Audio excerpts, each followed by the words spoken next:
So you're a boater and you're thinking about moving to Brevard County's boater's paradise, which is Merritt Island. Today, I am going to go over everything you need to go when it comes to purchasing a waterfront in Merritt Island. If you're new to the area, Merritt Island is known as the boater's capital of Brevard County, or the Space Coast for that matter, because there are loads and loads of canal front homes. It has pretty easy access to the Cape Canaveral locks. It's surrounded by both the Banana River and the Indian River, or the Intracoastal. And so it's just a haven for people who own their own boats, whether you have that waterfront home or you get a dry lot and you go and stick your boat into plenty of boat ramps that are in Merritt Island. So Merritt Island is located it's a big area of Brevard County. It's technically not its own city. It's a census designated place because it's not its own city. It is a county jurisdiction, which I like because it has cheaper taxes. I live here personally. I help a lot of clients purchase waterfront homes here in Merritt Island. So that's why I want to make this video today. Merritt Island is not located on the ocean though. That is a common misconception because when people look at the map, they think the rivers are somehow the ocean, but they're not. So you do have to cross either 528, which is the beach line, into Cape Canaveral to get to the beach, or the cruise port, which is also such a great thing about Merritt Island, that we have that access to go off into, I believe it is the world's busiest cruise port. Not sure if any other cruise ports in the past couple of years have taken the name, but nonetheless, it's busy. So it's got lots of cruises going out. That's another video for another day. But nonetheless, easy access to the cruise port and easy access from the beach from either 528 or SR 520. I prefer SR 520 because it's a little bit less busy because of the cruise port traffic. Personally, I haven't hit traffic too bad on 528. I usually only hit traffic if there is an accident, or one time we were actually coming back from a cruise and we were late. So we were trying to exit while people were arriving for their cruise and it caused a ton of traffic. 520 is a little bit less crazy, so I prefer it. But nonetheless, we have those two access points, which are great. So let's talk about what waterfront properties are offered in Merritt Island, a market snapshot to begin with. Okay, so currently there's 170 active waterfront listings. That is for mid-2025. So right now it's August and there are 170. So the median list price is $499,000. Now that is including both condos and townhomes, because there are some communities that do have slips.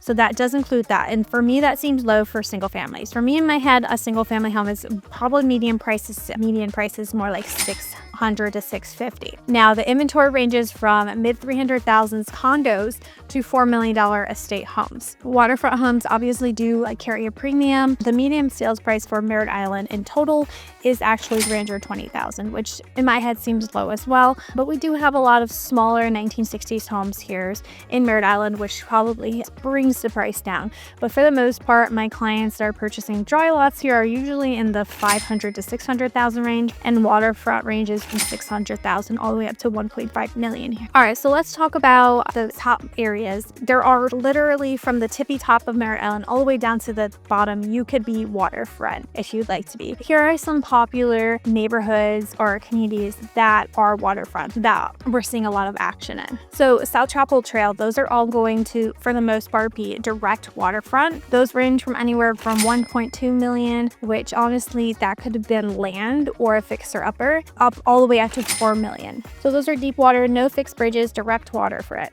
And then you have Newfound Harbor Drive, which is one of my favorites.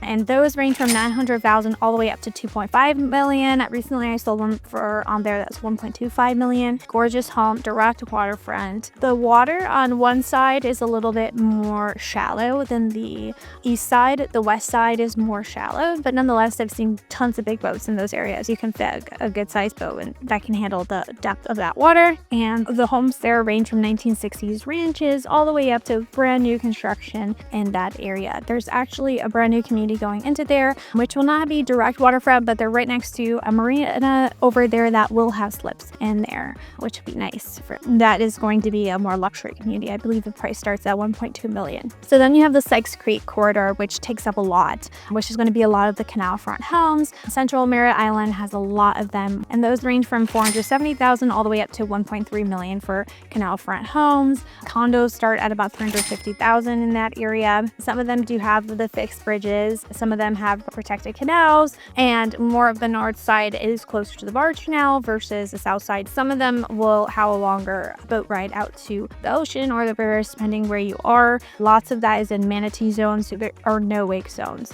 And then you also have the North Manor Drive, which is actually on the east side. Those canals are really great because they don't have the fixed bridges, and you can just go straight out to the locks, which are the Cape Canaveral locks, which is right over there. So those are very desirable and typically come at a premium, even though they're canal front, than the ones that are more in Sykes Creek. Number 3, the fixed bridges. So there are a few, and there's a Barge Canal. I'm not going to go in depth of what, but there are a few like Woolworth Clearance where are less than 7 feet, less than 15 feet, less than, some are 65 feet, 25 feet. So say you have a sailboat, to be cognizant of that in your location. A lot of the fixed bridges cannot allow a T-top.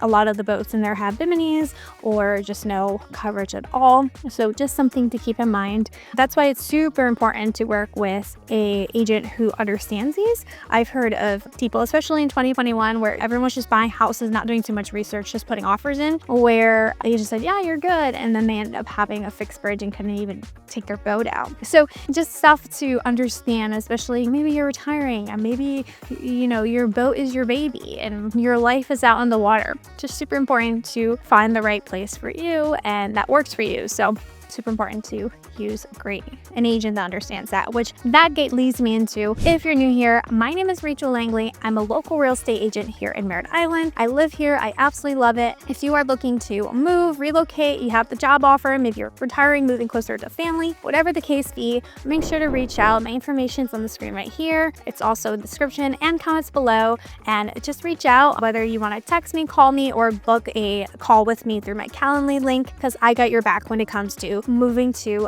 Merritt Island and the Space Coast. And if you enjoy this video, make sure to hit the like button and subscribe so YouTube will notify you when I post my next video, which I do every single week. Okay, number 4, the Canaveral locks. Sometimes this can be a pain point for people because they want to go do deep sea fishing out in the ocean, but they don't want the wait time. So the locks usually take a half hour, depending on when you get there. The max vessel envelope is an 85 foot by 585 feet. The operating hours are from 6 a.m. to 9:30 p.m. The typical cycles are between 15 and 20 minutes. If you've never been through a lock system, you gotta wait outside if the other people are going through. And then once you go through, you also have to get inside the locks before they close it up. They have everyone get in, and then they'll open up their other. A lot of people don't mind when they're retired. They got a time, like a lot of my clients like to say. And other people have heard of those locks and said, I don't want to put up with that. So just depends, but just remember, this is the boaters' capital. Lots of boaters here that absolutely love it. They make do with what they've got. Number 5, seawalls, docks, and permitting. So a lot of these homes are 1960s. If you're lucky, you can get a little bit newer, 1970s, but otherwise you're going to be working with the 1960s infrastructure. So a lot of the homes have been updated, depends on your price range. Some have not. Some have original piping, original aluminum wiring that work through if you want a home on the canal, depending on your price point. If you run into that, we can work with it. The biggest thing is the seawalls. Those are pretty expensive, typically starting at about $40,000 for those. If you can find a home with a brand new seawall, best thing, because then you don't have to deal with it. But maybe it's your dream home,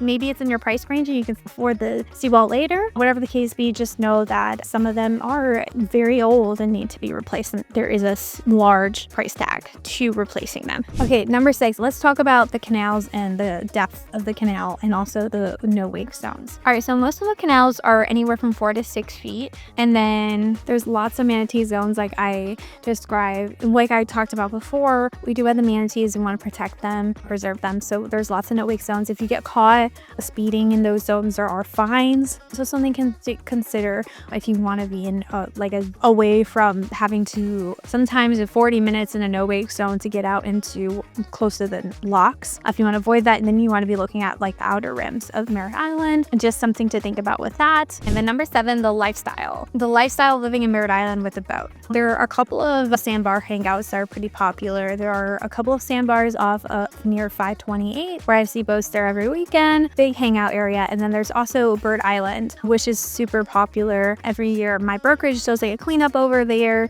So sometimes they host a bash there. It's a really cool place. It's super popular and you can get there pretty quickly depending on where you are in Merritt Island. And then there's a few places that you can dock and dine. Dolphins is a big one. That's over by the Barge Canal. I was just there this weekend and there's quite a few boat stops for lunch. There's also Marker 24 over in Newfound Harbor. Both these places are full on restaurants, full bars. There's also the Island Waterfront Grill, which is over in Cocoa Beach, and they'll have live music. You can dock over there as well. A few different opportunities to do that. We have bioluminescence here in the summertime. The day before we're driving through a park and saw the tours going on. There's so many people getting out of their kayaks at night to go out. There's boat tours. You can take your boat out at night and see the beautiful bioluminescent light up. So really cool. You can also go out on your boat when we're having a big rocket launch. We have launches almost every week now. You might be out on the boat and not even expect it. Sometimes I'll be out at the beach and I don't even know there's a rocket going up and then you just watch it.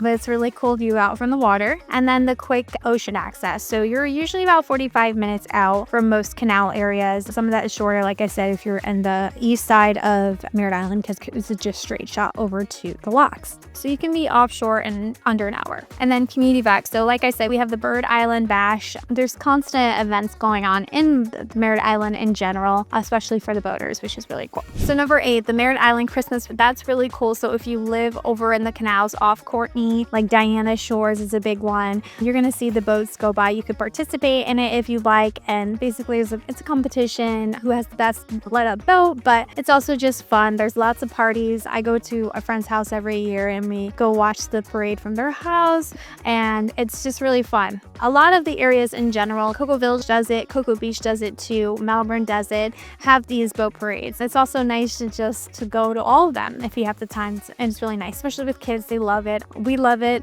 as an adult. It's fun. So something really cool to be a part of. So just pro tips, just understanding insurance. If you're on the waterfront, you're going to be paying a premium for that. Depending on where you are, you might be in a flood zone, you might not be. If you've seen my videos before, I always recommend flood insurance, which is a choice. A lot of these canals are elevated really high from the waters, a good amount of elevation from the water, depending on which house, depending on the area. Something to consider too, you might want to be budgeting for flood insurance. If you don't understand those costs, usually a lot of clients overestimate, like they're going to ChatGPT and asking ChatGPT always does like skyrocket stuff. If the seawall's 40,000, it's going to say 80,000. Same thing with flood insurance. This is why you want to work with an agent who already has these numbers in their head, or they have the resources to just ask their people very quickly. My insurance agent can answer. If you see a particular house you love, we can go and ask pretty quickly on what you could be expecting to pay for insurance in general, and then flood insurance. So just something to think about, as well as the pro tip. I already mentioned it, but those bridge heights are really big. Think about, if you don't own the boat yet, what kind of lifestyle you want, because that will definitely play a part of what kind of boat you want to get, and all of them. Merritt Island is such an awesome place to live. I love it so much. I love being so close to Cocoa Village and Cocoa Beach, and it's really a great location for me to just go out into Brevard County in general, to work, to play, to go out, have fun, bring my friends, family to places. Just such a great place to live. The community is so kind. There's always stuff going on, community events, and truly love it. So like I said, if you are considering making the move, you already know who you are, have questions, make sure to reach out. My information is on the screen right here and the description and comment below, because I got your back when it comes to a waterfront or just moving here in general. Thanks so much for watching. My name is Rachel Langley, and I'll see you on the next one.